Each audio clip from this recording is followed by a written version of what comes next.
everybody. It's Jamie from Lemon Rebellion, and I am here today with Melissa Lapides. I can't wait for you to get to know her. She's going to be joining us at Lemon Rebellion in September as one of our presenters. Hey, Melissa. Hi, so good to be here. Thank you. I'm so thrilled to talk to you. So, let me tell everyone a little bit more about you before we get into it. Melissa is a licensed integrative psychotherapist and trauma specialist. She has devoted the past 15 years of her life to studying trauma as a licensed psychotherapist, coach, and energy healer. And what has she noticed? That there is an epidemic of people spiritually bypassing or re traumatizing their clients because they haven't been thoroughly trained in how to do trauma work. So, we're really pleased to have you share at this event and really get into helping us understand what is trauma and how can we identify it and move forward through it. And just again, thrilled to have you here. So tell us a little bit more, who are you, what do you do? And then we'll get into some questions.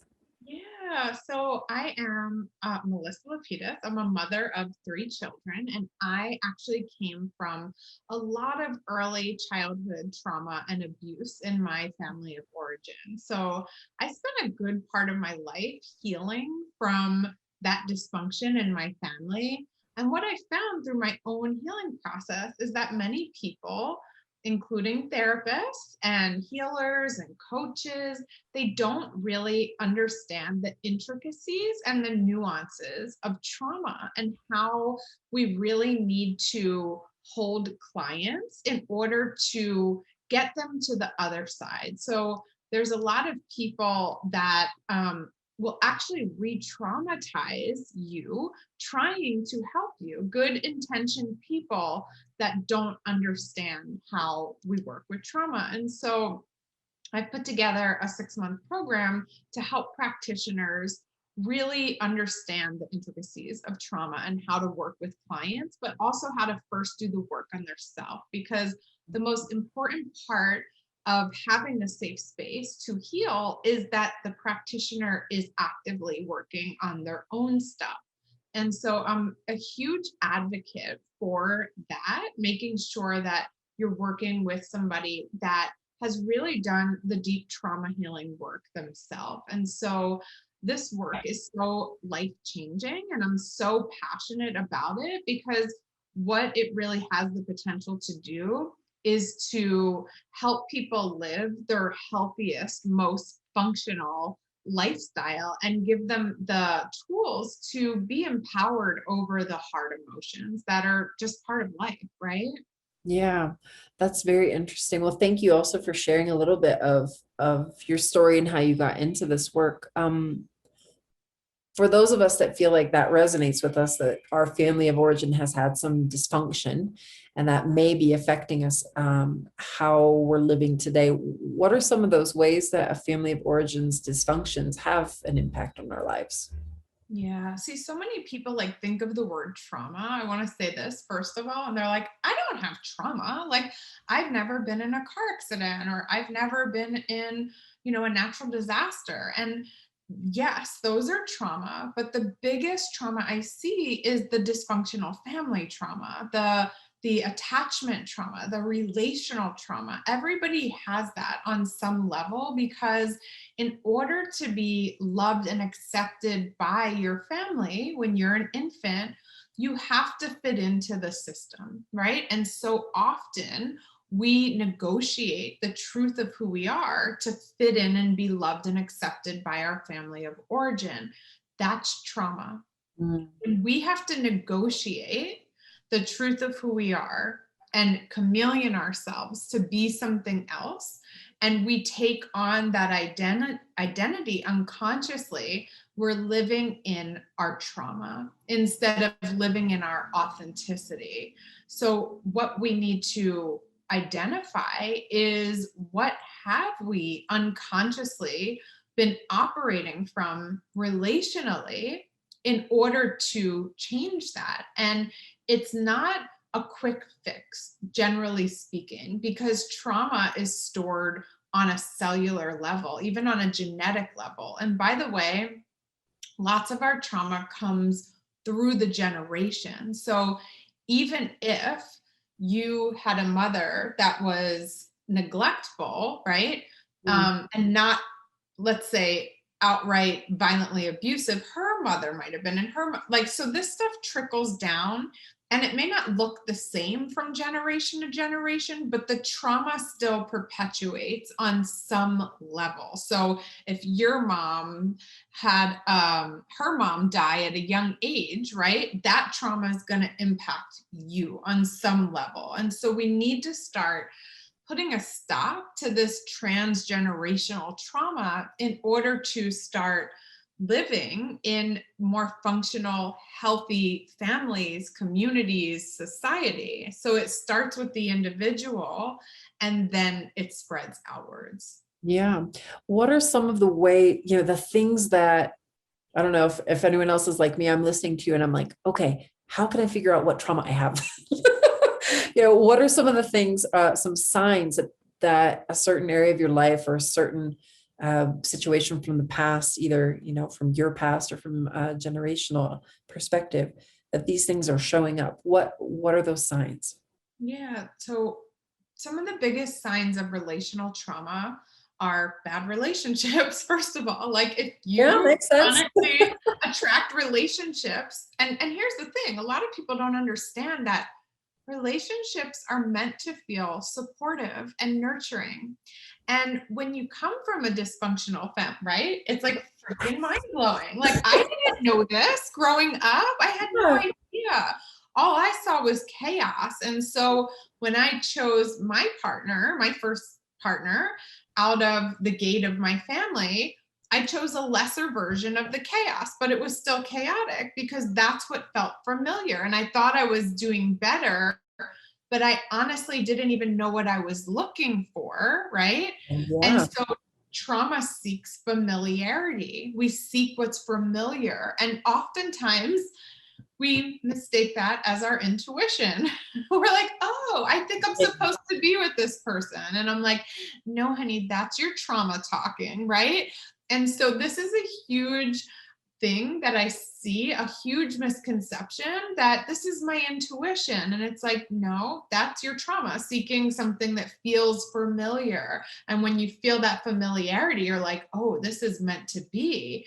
And it's not. And I'm not talking just intimate relationships, I'm talking jobs, friends, Yeah. whatever it is. These are all relationships. And so we first have to understand that a healthy relationship is supposed to feel really good. It's not supposed to drain you. You're not supposed to feel frustrated. You're supposed to feel nourished and supported.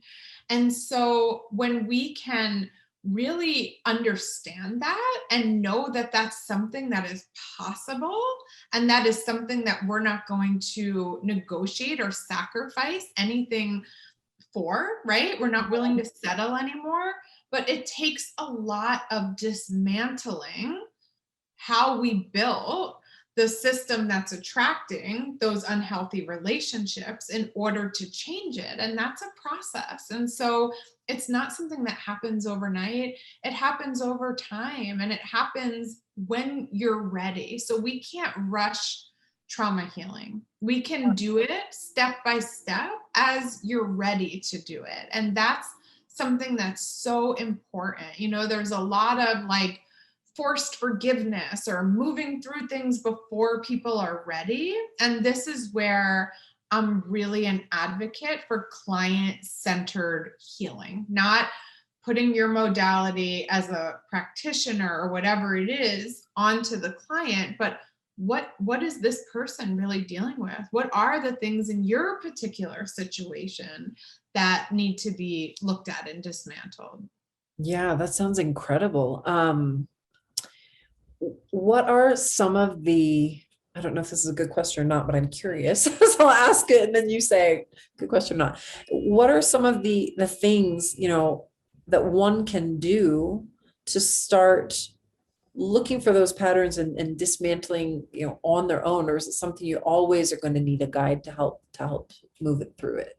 I do suggest working with a professional. That's always like going to be the most supportive and fastest way, especially somebody that is trained in trauma. But the first thing would be to start getting honest with yourself, start to look at what is working in your life, relationally? What is your relationship to your job? What is your relationship to your kids, to your parents, to your spouse? And start writing about what doesn't feel good. Why doesn't that feel good? And then make a list of what you really want. So you have clarity on, and don't skimp. Don't be like, oh, well, that's not probably really possible, right? Because we do that a lot. We're like, oh, I want this amazing, but nothing's perfect, right? What is your perfect? What if you could have anything, what is it that you would want, right? Because we have to have faith that that is possible. And when we don't have that faith, we're never going to have that thing that we really want. And so if you can just be free to have what you want, what does that actually look like? And if you have a picture of that, you kind of have a guidepost of like things that are going to come into your life, and you get to decide whether it matches or not. That's awesome. Okay. I have one more question for you, and this is just again because I'm innately curious about what you do and what you know, and I am excited to have others as well hear some of these things. When we see, how do I formulate the question? I'm wondering about how we embody that feeling of, we're used to feeling trauma in some ways, or we're used to feeling, dysfunction in a relationship. We know how that works mentally and emotionally, but oftentimes we also know how that feels in our body. When you're working with people and trying to move them to a place where they're able to feel supported or understand what those different modalities of connection and relating to people feel like, how does that work within the body? Yeah, so this is a great question, and this is the work that I do because a lot of people have no reference to Yeah. that feeling in the body. And so we need to work on building that reference point for people because if you've never felt it before, you don't know what you're looking for. So when you write that list of what you really want, how does that make you feel? Right? And then start tapping into that. And a lot of times people will be like, I don't believe it's possible, or they can't wrap their energy around that because they don't actually know what it feels like. And so we have to first bring people to safety, right? Because safety is the starting point. So if you can't reach like that amazing feeling, we have to get you to safety first. And most people don't have access to safety in their body at all. And so that's the work that I do, is help people begin to access safety so they can then build from there. But a lot of people carry anxiety, fear, doubt, guilt, these things that are not, they're like the antithesis of safety. Yeah. And so we need to explore those things first and start to dismantle them and bring in the feelings of safety and support. So it's a process. It's definitely a process.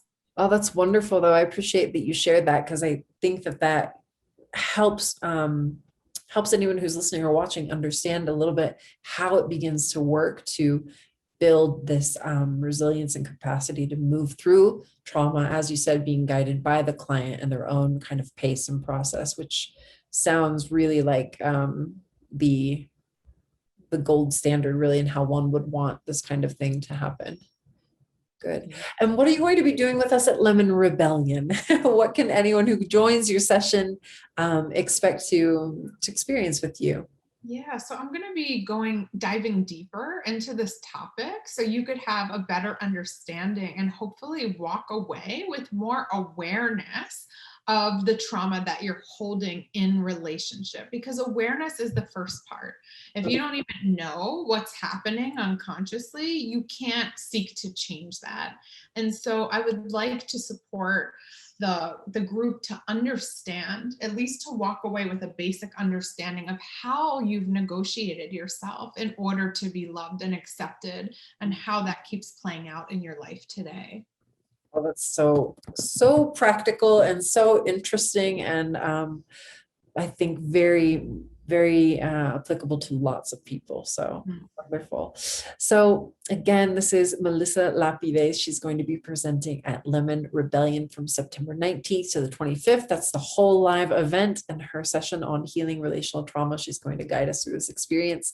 She'll be on a team of over 30 life coaches, speakers, and wellness practitioners coming together to create this live online experience for you to help equip you to navigate major life changes successfully with more resilience, joy, and ease. And again, Melissa, thrilled to have you as part of the event. Thank you for being present and for sharing this with us today, and can't wait to hear more from you at Lemon Rebellion. Thank you so much for having me. Pleasure. We'll talk to you again soon. Bye. Thanks. Bye.